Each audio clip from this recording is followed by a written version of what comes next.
Standard 4 GK textbook निकालिए। Chapter number 22 page number 25 polar lights निकाला सबने। चलिए देखते हैं पोलर लाइट्स क्या है। द पोलर लाइट्स और ऑरोरा। पोलर लाइट्स मतलब ध्रुवीय प्रकाश। Offer a bright magical display that fascinates everyone. Fascinates मतलब मोहक, आकर्षक, अपनी तरफ खींचने वाला। ये पोलर लाइट्स मतलब जो ध्रुवीय प्रकाश है वो इतना ब्राइट, इतना तेज़, इतना जादुई होता है कि वो सबको अपनी तरफ खींचता है। सब उसे देखने के लिए खड़े रहते हैं कि कितनी अच्छी लाइट्स है। देखिए यहाँ आपको दिख रही है, ये पोलर लाइट्स है। ये कब, कहाँ और कैसे आती है और कहाँ पे दिखने को मिलती है वो सब यहाँ पे आएगा। These lights are visible above the magnetic poles of the northern and southern hemisphere. हमने एसएस में पढ़ा है ना, नॉर्थर्न एंड साउथर्न हेमिस्फीयर। उसके जो मैग्नेटिक पोल्स है, मतलब जो भी साउथ पोल है या फिर नॉर्थ पोल है, उनके आजू बाजू जो मैग्नेटिक पोल है वो वहाँ पे ये लाइट्स देखने को मिलती है। In the north they are known as aurora borealis. North में जब आप उत्तर की तरफ जाओगे तो उस तरफ ये पोलर लाइट्स को सब ऑरोरा बोरेलिस के नाम से जानते हैं या फिर नॉर्थर्न लाइट्स के नाम से जानते हैं। And in the south aurora australis और द साउथर्न लाइट्स। और जब साउथ में दक्षिण की तरफ आप जाओगे तो वहाँ पे इसे सब ऑरोरा ऑस्ट्रेलिस या फिर साउथर्न लाइट्स के नाम से जानते हैं। अगर वहाँ जाके आप पूछोगे कि पोलर लाइट्स का पता है तो किसी को ही पता होगा, सबको नहीं पता होगा, क्योंकि वह अलग अलग जगह पे अलग अलग नाम से इसे जाना जाता है। नॉर्थ में नॉर्थर्न लाइट्स या फिर ऑरोरा बोरेलिस एंड साउथ में साउथर्न लाइट्स या फिर ऑरोरा ऑस्ट्रेलिस, इन नामों से जाना जाता है।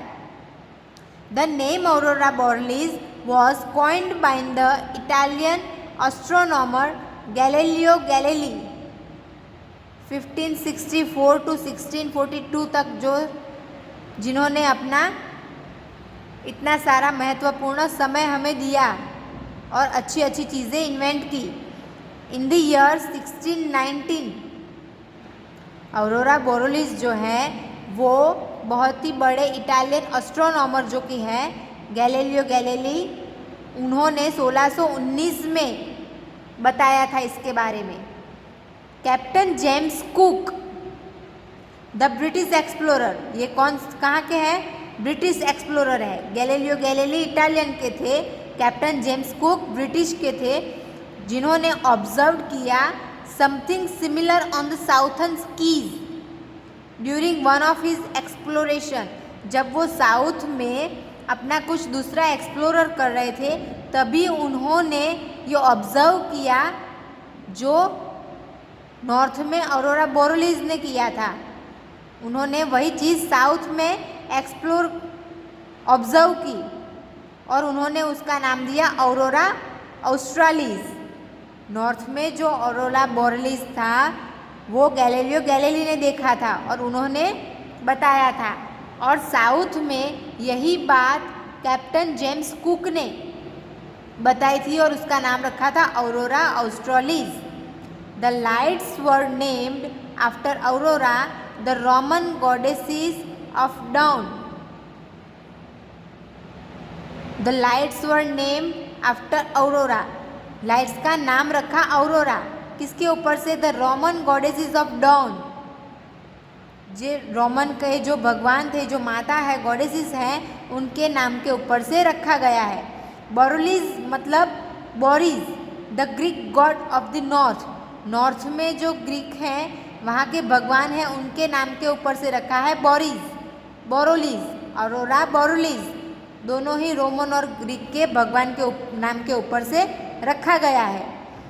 North wind and australis means southern in Latin, and australis मतलब साउथर्न, दक्षिण का पार्ट। आया समझ में? इनका नाम किस तरह से रखा? औरोरा मतलब रोमन के भगवान, उनके ऊपर से रखा, और बोरोलिस मतलब ग्रीक के भगवान के ऊपर, एंड ऑस्ट्रेलिस मतलब southern. Nearly 30,000 years old cave paintings discovered in part of France and Spain are believed to contain the earliest mention of the phenomenon. phenomenon मतलब घटना। 30,000 साल के आजू बाजू, जो बहुत ही पुराना है। तभी केव मतलब गुफाएं पेंट की गई थी डिस्कवर के पार्ट के जैसे फ्रांस और स्पेन में, और वहाँ पे माना गया था कि ये घटना पहले बन चुकी है। वहाँ पे हम देख सकते हैं कि ये घटना पहले भी बन चुकी है। ऐसी कई सारी चीज़ें हैं जो कि पहले हो चुकी है, लेकिन अभी आप वापस आ रही है नए रूप में, नए अंदाज में, जिसे हम वापस अपना रहे हैं।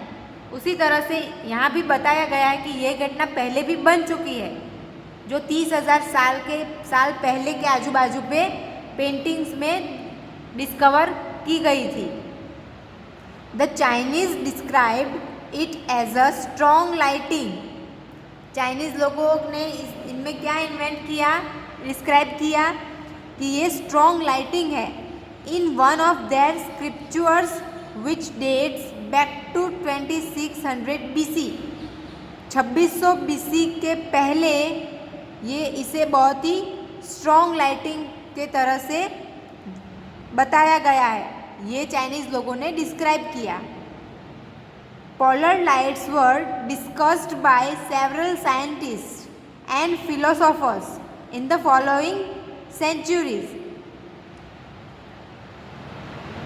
बहुत सारे साइंटिस्ट और फिलोसोफर्स जो हैं उन्होंने पोलर लाइट्स के बारे में डिस्कस किया हुआ है बताई हुई सेंचुरीज में।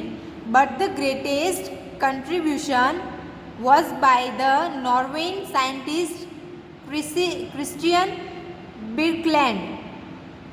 लेकिन इनमें सबसे बड़ा योगदान पोलर लाइट्स के बारे में बताने में जितने भी साइंटिस्ट और फिलोसोफर्स हैं उनमें से दी बेस्ट बताने वाले, सबसे अच्छी डिटेल्स बताने वाले एक ही साइंटिस्ट थे जो है नॉर्वे के साइंटिस्ट क्रिस्टियन बिर्कलैंड, जिन्होंने experiments explain the nature of the aurora borealis in a very detailed manner, जिन्होंने इस पोलर लाइट्स को बहुत ही डिटेल में बताया है कि किस तरह से ये लाइट आती है, जाती है, कहाँ से आती है, किस तरह से आती है, क्यों आती है, ये सब जितनी भी के बारे में डिटेल होती है ये सब बहुत ही अच्छे से बताया नॉर्वे के साइंटिस्ट क्रिस्टियन बिर्कलैंड ने।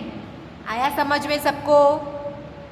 चलिए, the outer atmosphere of the sun, जो सन है हमारा सूरज है उसके आउटर एटमोसफियर, उसके बाहर का जो एटमोसफियर है, सन एमिट्स मतलब का उत्सर्जन करना, कुछ बनाता है। वो क्या बनाता है? Huge amount of charge particles, एक ऐसा पार्टिकल बनाता है जो बहुत ही बड़ा है, of travelling at a speed of 250 to 750 kilometres पर सेकंड, जो कि एक सेकंड में 250 से 750 किलोमीटर की स्पीड में ट्रैवल करा सकता है। इतना चार्ज पार्टिकल वो उत्सर्ज करता है। कौन? सूरज। दिस पार्टिकल्स एंटर, ये जो इतना स्पीडी पार्टिकल्स है 250 से 750 किलोमीटर्स पर सेकंड की स्पीड में जो चलता है पार्टिकल, वो जब अर्थ के एटमॉस्फेयर में एंटर करता है and collide with the gases particles present in, and जो पृथ्वी के आजू बाजू गैसेस है उनके साथ टकराता है। कोलाइड मतलब टकराना। आया समझ में? जो सूरज के आजू बाजू का एटमॉस्फेयर है वहाँ पे जो चार्ज पार्टिकल्स हैं जो बहुत सारी मात्रा में हैं, जिनकी स्पीड है 250 से 750 किलोमीटर पर सेकंड, वो जब पृथ्वी में एंटर करते हैं और पृथ्वी के आजू बाजू जो गैसेस हैं उनके साथ टकराते हैं, तब auroral displays are a result of this collision. तब ये ऑरोरल दिखता है। जब सूरज के आजू बाजू का पार्टिकल है वो बहुत ही ज़्यादा बड़ी स्पीड में अर्थ के आजू बाजू के एटमॉस्फेयर में गैसेस में टकराता है और जो दिखता है वो ऐसा होता है, उसे बोलते हैं ऑरोरल। आया समझ में? Auroras come into site in many colours. Aurora जो हैं वो बहुत सारे कलर्स में होते हैं, ऑफ विच उनमें से हैं pale green and pink are the most common. Pale green and pink, ये जो कलर हैं वो मोस्ट कॉमन कलर है, वो तो दिखते ही दिखते हैं, लेकिन they take shades of red, yellow, green, blue and violet. ये इन सारे शेड्स में भी आ सकते हैं, red, yellow, green, blue and violet. कब? And light up the sky with a magical glow, और पूरे आसमान को मैजिकल ग्लो देता है, एक जादुई रोशनी देता है। The color of the aurora depends on the gases and the height at which they collide. ये सारे कलर्स और इनके शेड्स डिपेंड्स करते हैं किन पर? कि वो गैसेस जिनसे वो टकराए हैं वो गैसेस किस तरह के हैं और कितनी हाइट पे वो टकराए हैं, उसके ऊपर डिपेंड करता है कि रोशनी कौन से कलर की होगी। Blue and green lights, blue and green कब होता है? एट लोअर एल्टीट्यूड्स, जब वो लोअर एल्टीट्यूड में लोअर की साइड पे टकराते हैं तब ब्लू एंड ग्रीन होते हैं। While the red colour comes from reaction at high altitude, जब हाई एल्टीट्यूड पे टकराते हैं तब उनका रेडियंस कैसा होता है? रेड कलर का। This lights constantly move and change shapes, in light के कलर और उनका शेप वो सब बदलते रहते हैं। We see them as shooting rays, wavy curtain and clouds of light in the sky. हम उन्हें शूटिंग रेज, मतलब जब शूटिंग चलती है और कैसे किरणें पड़ती है, एक लाइट वहाँ से आती है, एक लाइट वहाँ से आती है, अलग अलग ऐसे ऐसे घुमा फिरा के दिखाते हैं ना, वैसे रेज, वेवी कर्टेन्स, पर्दे जो हैं वो कैसे ऐसे वेव करते रहते हैं पवन के आने से। And clouds of lights in the sky, और आसमान में पानी के बादल की जगह लाइट्स के बादल दिखने लगते हैं। इस तरह से ये अलग अलग शेप में और कलर में दिखते हैं। The lights generally occur 80 to 600 kilometres above the earth surface. पृथ्वी से 80 से 600 किलोमीटर की ऊंचाई पे दूर ये लाइट्स जनरली अकर होती है। द बेस्ट प्लेसेस टू सी, सबसे अच्छी तरीके से कहाँ से देखने को मिलता है? Northern lights are Alaska and northern Canada. Alaska and northern Canada में, उत्तरी कनाडा जो है वहाँ से अच्छा देखने को मिलता है। नॉर्वे, स्वीडन एंड फिनलैंड, ये भी ऐसे देश हैं जहाँ से एक्सीलेंट व्यू हमें दिख सकता है। Although best place to observe aurora, और सबसे अच्छा ऑरोरा ऑस्ट्रेलिस कहाँ से देखने को मिलता है? अंटार्कटिका से। And also from southern portion of New Zealand, New Zealand के साउथर्न पोर्शन से। एंड ऑस्ट्रेलिया से साउथर्न ऑस्ट्रेलिस देखने को मिलता है। Aurora australis has also been witnessed in southern Chile, Argentina and from as far as South Africa, और वो दूसरे चिली, अर्जेंटीना और साउथ अफ्रीका से भी देखने को मिलते हैं। Polar lights are always present, ये पोलर लाइट्स जो है वो हमेशा ही होती है। But winter is usually the best time to see them, लेकिन जो विंटर का टाइम होता है वो सबसे बेस्ट टाइम होता है देखने के लिए, due to lower level of light pollution, क्योंकि तभी लाइट्स बहुत कम होती है, अंधेरा जल्दी हो जाता है ना विंटर में, इसीलिए। Light pollution and the clear crisp air, और हवा भी शुद्ध होती है। Agencies like the US space agency, NASA monitor solar activity, ये सारी एजेंसीज है जो कि इश्यू करती है Arora alerts when a particularly impressive show is expected. जब भी बहुत ही अच्छा व्यू देखने को होता है तब ये दोनों एजेंसी हैं वो इन्फॉर्म करती है कि इस तारीख को, इस समय को आपको ये पोलर लाइट्स देखने को मिल सकती है, अगर किसी को देखने की इच्छा हो तो। Auroras occur on other planets as well, ये दूसरे प्लैनेट्स पे भी देखने को मिलते हैं, ऐसा नहीं सिर्फ पृथ्वी पे ही दिखता है।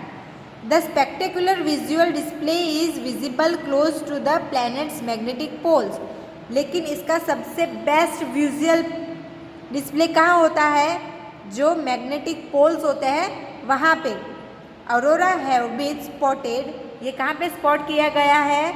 जुपिटर मतलब गुरु ग्रह, सैटर्न मतलब शनि ग्रह, यूरेनस एंड नेपच्यून, इन चारों ग्रहों पे भी देखने को मिले हैं। आया समझ में ये पोलर लाइट्स? चलिए इसके ऊपर थोड़े questions and fill in the blanks ready किए हैं, वो देख लेते हैं। Question answers.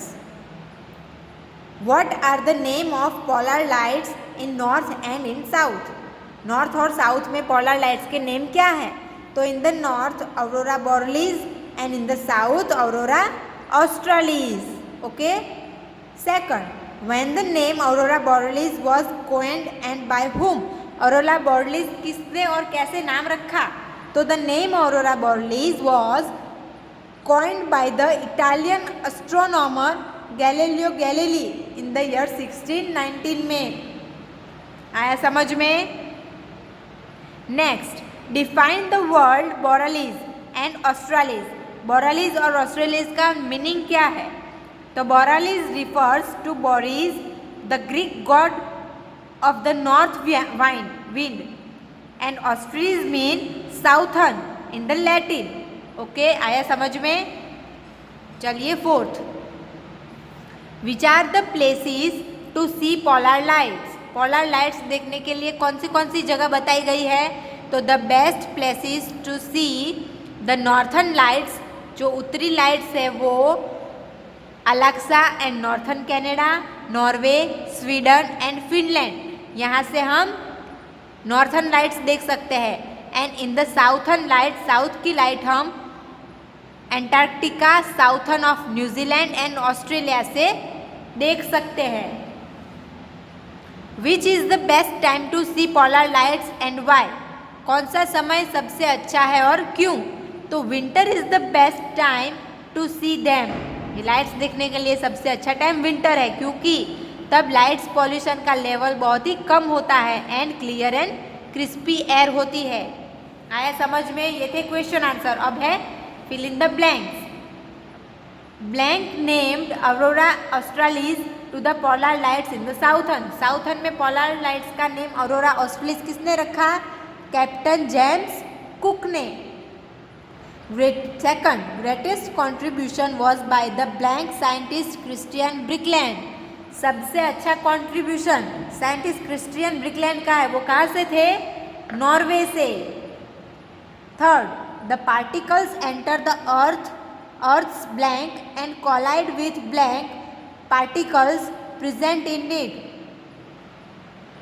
कॉन्सेप्ट, ये पार्टिकल्स जो है अर्थ में कहाँ आते हैं? अर्थ के एटमॉस्फेयर में आते हैं। एंड कोलाइड विथ, किसके साथ कोलाइड करते हैं? गैसेस के साथ। तो सेकंड ब्लैंक में आएगा gases. Fourth, the lights generally occur blank kilometre above the earth surface. Earth के सरफेस से कितने किलोमीटर लाइट्स जनरल होती है? 80 से 600 तक। Last, auroras have been spotted on blank blank blank and Neptune. कहाँ पे स्पॉटेड होता है नेपच्यून के अलावा? Jupiter, Saturn and Uranus. इसमें से आपको एग्जाम में आएगा। ओके, आंसर्स और स्पेलिंग्स सब अच्छे से तैयार करना है आपको। ओके, अब है चैप्टर नंबर 23 यूजफुल डिवाइसेस।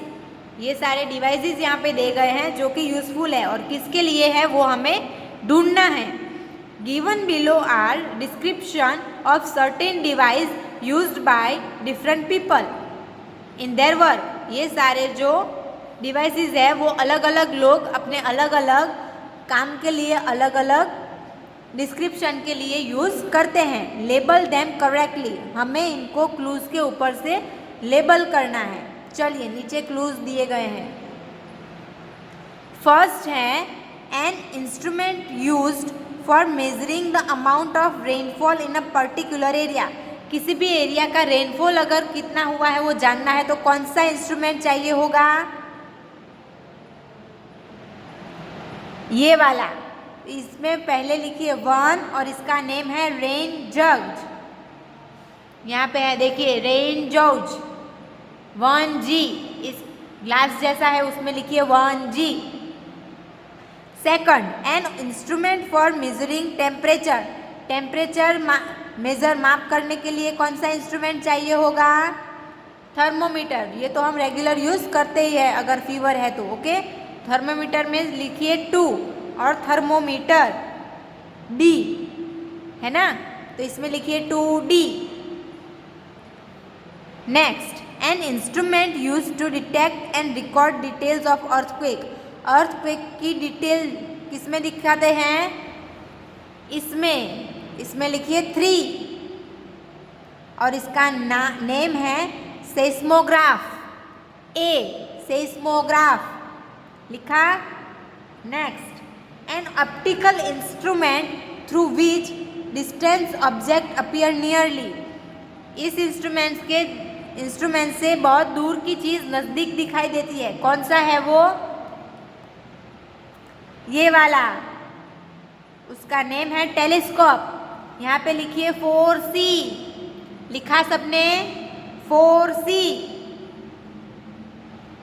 अब है fifth an instrument for listening to the internal sound of an animal और ह्यूमन बॉडी। एनिमल या फिर ह्यूमन में अंदर का साउंड सुनने के लिए कौन सा इंस्ट्रूमेंट चाहिए? ये वाला। कौन सा है ये? क्या बोलते हैं इसे? स्टेथोस्कोप लिखा हुआ है देखिए 5H है ना। Next an instrument used for viewing very small object. बहुत ही छोटा सा ऑब्जेक्ट देखने के लिए यूज होता है। कौन? Microscope 6E।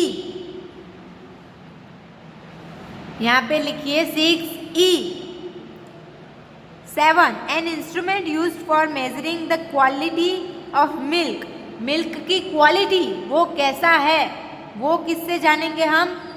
इससे। इसमें लिखिए 7F, उसका नेम है लैक्टोस्कोप लिखा। Next an instrument for testing vision. हमारी आईसाइट का विजन जो है वो चेक करने के लिए कौन सा इंस्ट्रूमेंट चाहिए होगा? ये वाला 8 और उसका नेम है ऑप्टोमीटर B 8B। लिखा सबने? चलिए फिर से अब सिर्फ पिक्चर्स देखिए, उसमें आपको सही आंसर बता देती हूँ। फर्स्ट में आएगा 3A, सेकंड में 5H एग्जाम्पल के तौर पे हमें दिया गया है। थर्ड में आएगा 4C, फिफ्थ में आएगा 2D, फिफ्थ में आएगा 6E, सिक्स में आएगा 1G, सेवन्थ में आएगा 8B एंड 8 में आएगा 7F। लिखा सबने? आया समझ में कौन सा इंस्ट्रूमेंट कौन सी चीज़ के लिए यूजफुल है? बहुत अच्छे। चलिए अब आपका होमवर्क, ये पोलर लाइट्स, इसमें जो मैंने question answer and fill in the blank समझाए हैं वो आपको अपनी जीके की नोटबुक में लिखना है।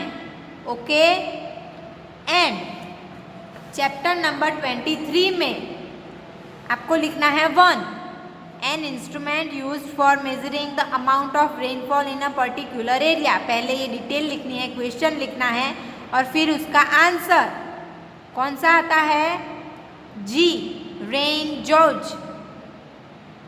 1G, तो 1 की डिटेल और G का नेम दोनों साथ में आपको लिखने हैं। Second, N instrument for measuring temperature, thermometer. इस तरह से पूरा सब आपको इस तरह से लिखना है अपनी जीके की नोटबुक में। आ गया समझ में आपको? जिस तरह से समझाया है उसी तरह से लिखना है और आपको समझना है और साथ साथ एग्जाम की प्रिपरेशन भी करनी है। तो आपका होमवर्क है, write question and answers and fill in the blanks from chapter 22 and chapter 23 in your GK notebook. Chapter 23 में जो मैंने समझाया उसी तरह से आपको लिखना है, क्वेश्चन एंड देन आंसर। आया समझ में आपको सब कुछ? चलिए, थैंक यू।